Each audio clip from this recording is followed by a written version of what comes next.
Comment मारना, हमारा video निकालना, हमें ऐसा वैसा कुछ बोलना, हमारे क्लास से निकालना, हम इसे कुछ मायने नहीं थे, क्योंकि हम डीसी को एक लेटर दिए थे कि वो उसको परिशीलन करके हमें एक लेटर देकर इस केस को अंदर ही अंदर ख़त्म करे। यानी आज का दिन तो 1.5 वीक हो गया इस इशू होके, लेकिन भी एक भी पब्लिसिटी नहीं हुए। हम लीगल वे से जाकर इसके अंदर से ही निकालना चाहते थे, लेकिन इस दिन जो पब्लिसिटी हुए हैं वो सिर्फ और सिर्फ एबीवीपी के वजह से हुए। इसके सब गुनहगार एबीवीपी ही है, और उनके मैसेजेस भी है हमारे पास जो ग्रुप में फॉरवर्ड हो रहा था।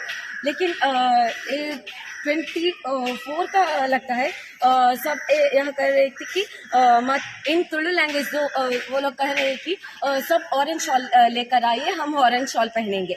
ये सारी ग्रुप्स में शेयर हो रहा है। और ये लाइक और छोटा सा आर्टिकल है, वो लोग कह रहे थे कि हम यहाँ आज का दिन सिर्फ टीजर रिलीज किए है, फिल्म अभी भी बाकी, हम कुछ करने वाले हैं, ये कह रहे थे।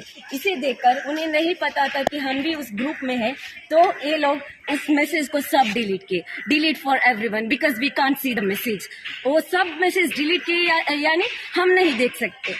और फिर ये मैसेज आज का दिन का है, साथ ही हरिओम आया, इससे हमें कोई मतलब नहीं, वो कुछ भी पहन के आ सकते हैं, हमें सिर्फ हमारा हक चाहिए जो हम पहन रहे हैं। Everyone should present in front of आके भवन, ये आज का प्रोटेस्ट के लिए कॉल है उनकी। हम ऐसा कुछ नहीं किया।